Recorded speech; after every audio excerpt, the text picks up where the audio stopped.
A battleship built with steel so old it is scientifically valuable was sunk by a nuclear bomb that contaminated the very metal that made it worth recovering. That is not a paradox someone invented. That is what actually happened to the Nagato. And the full story of why this wreck has been sitting untouched for nearly 80 years is stranger than you would ever guess. This ship sat at the heart of everything. It was the vessel that sent the signal to strike Pearl Harbor. It was the last Japanese battleship still floating when the war ended. When the Americans finally destroyed it, they did not use torpedoes or dive bombers. They used an atomic weapon. But even that was not enough to sink it quickly. The Nagato held on for 5 more days, listing slowly, irradiated beyond rescue until it rolled over in silence on a dark Pacific night with no one there to watch. That was 1946. The wreck is still sitting on the bottom of Bikini Lagoon, upside down and untouched. The reasons nobody has come back for it are far stranger than you would expect.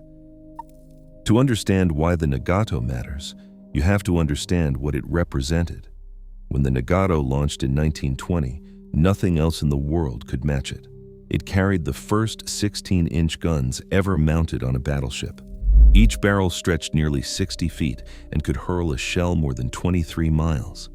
The hull measured over 730 feet long and displaced close to 47,000 tons at full load. Japan considered the ship so important that its top speed was classified as a national secret for years. Ordinary Japanese citizens knew the Nagato the way Americans knew the Statue of Liberty. It was not just a warship, it was the face of an entire empire's military power. By 1945, every other Japanese battleship had been destroyed. The Yamato was gone. The Musashi was gone. All of them rested on the ocean floor. But the Nagato was still afloat. It had fought through the Battle of Leyte Gulf. It had been struck by aircraft from 5 separate American carriers in the summer of 1945 and still refused to go down. When Japan surrendered, the U.S. Navy made a deliberate point of boarding the Nagato before the formal surrender ceremony had even been signed. That act, they announced, represented the total defeat of Japan at sea. It was symbolic and it was personal. So the Americans seized the ship and towed it thousands of miles across the Pacific to Bikini Atoll. They were going to aim a nuclear bomb at it. The first detonation, an air burst called Able, went off on July 1st, 1946. The Nagato was anchored roughly 1,500 meters from the blast center. The result was almost embarrassing for the test organizers. The ship came through with warped plating, a few missing doors, and scorched paint. A small crew went aboard afterward and actually fired up one of its boilers, running it for a day and a half without a single issue. The bomb that was supposed to prove warships were obsolete had barely left a mark on this one. Officials were frustrated. The press noticed, so they brought it closer for the second shot. Test Baker, on July 25th, placed the Nagato just 870 meters from ground zero. This time, the bomb went off beneath the surface. A column of water taller than a mile erupted from the lagoon and crashed back down across the entire target fleet, drenching every ship in intensely radioactive spray. When the spray cleared, the Nagato was still there. Official Navy records showed demolition charges had been fixed to its hull beforehand to help guarantee it would sink. Even with that advantage, the ship held. It listed just 2 degrees. For the second time, the most hated ship in the American fleet had refused to die. But something had changed.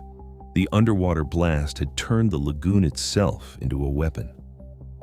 Every surface on every ship was now coated in contaminated seawater that no amount of scrubbing could remove. The Nagato was so irradiated that no one could come within 1,000 yards of the hull. Crews tried spraying it with hoses from a distance, hoping to wash the contamination away. Nothing worked, and with no one able to board, no one could stop the slow flooding that had started below decks. Over 3 days, the list climbed to 8 degrees.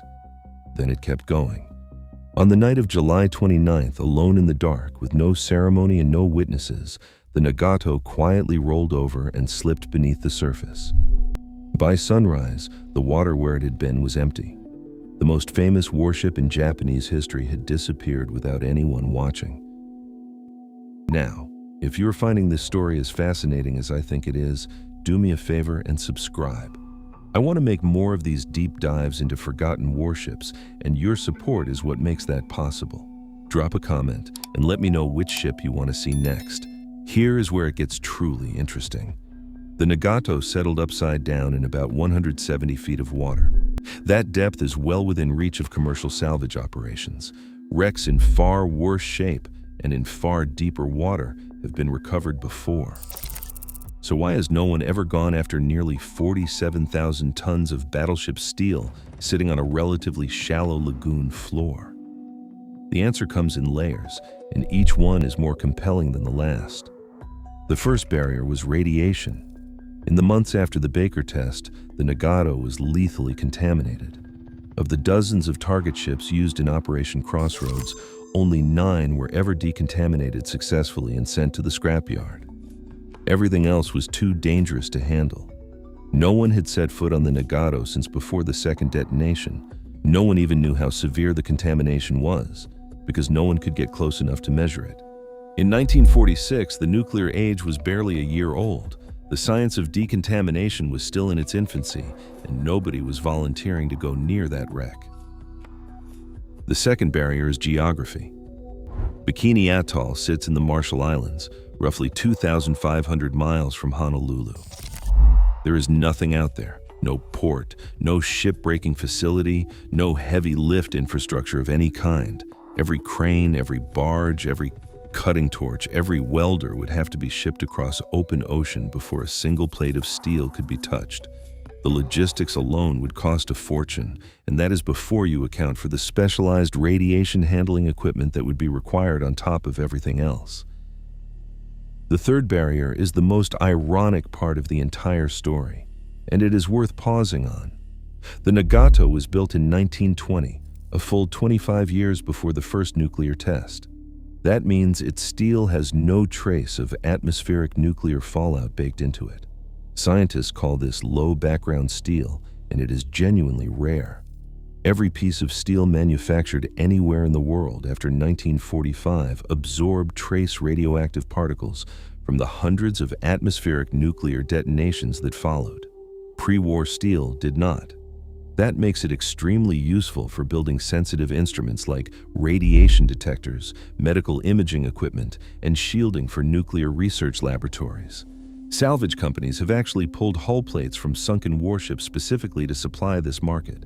There is real money in pre-war steel. So in theory, the Nagato should be a gold mine, tens of thousands of tons of irreplaceable pre-war steel sitting in accessible water. But here's the catch that makes the whole thing almost poetic. The Baker test detonated a nuclear device directly in the lagoon. The massive radioactive column that erupted from the blast fell back down and soaked every square inch of the fleet. The very event that put the Nagato on the ocean floor also poisoned the one material that could have justified pulling it back up. The steel is old enough to be valuable and contaminated enough to be worthless, and the same bomb did both. If that is not irony, I do not know what is. A formal salvage feasibility study was carried out for the Prince Eugene, another target ship from the same tests. That 1974 analysis by the United States Navy estimated recovery would cost around $7.5 million, against a scrap value of just $1.5 million. The math did not work for a cruiser half the tonnage of the Nagato, sitting in shallower water with fewer complications. No comparable study was ever conducted for the Nagato. Nobody even picked up a pencil because the conclusion was obvious before anyone ran a single number. And now the window has closed permanently. In 1996, the Marshall Islands opened Bikini Lagoon to recreational divers. Almost immediately, the Nagato became one of the most celebrated wreck dives on Earth. The Times of London ranked it among the top 10 wreck diving sites on the planet. Divers descend past 4 enormous bronze propellers, each more than 13 feet across, pointing straight up toward the light. They swim the full length of the overturned hull. They enter the bridge where the order was given that dragged the United States into the Second World War. For experienced divers, it is a once-in-a-lifetime experience. In 2010, UNESCO designated Bikini Atoll a World Heritage Site for its role in the history of the nuclear age. The wreck now sits under international cultural protection. The Marshall Islands government, which owns it, will never allow a salvage crew anywhere near it. The Nagato is simultaneously their most significant diving attraction, a protected heritage site, and a war grave. No salvage contract in the world is getting past all three of those designations. So that is the answer. The Nagato is still down there because every possible reason to recover it collapsed one after another. First, it was too dangerous to approach. Then it was too remote and expensive to justify. Then the one asset that might have changed the equation, its irreplaceable pre-war steel, turned out to be ruined by the same blast that sent it to the bottom. And now it is shielded by international law and cultural significance that no amount of money could override. The most powerful warship on the planet the day it was launched, the ship that started a war across an entire ocean, the only Japanese capital ship to survive the whole thing. It ended its story capsizing in silence, alone in the dark on a lagoon no one was watching, and it has been lying there upside down ever since, waiting for a salvage crew that is never going to come.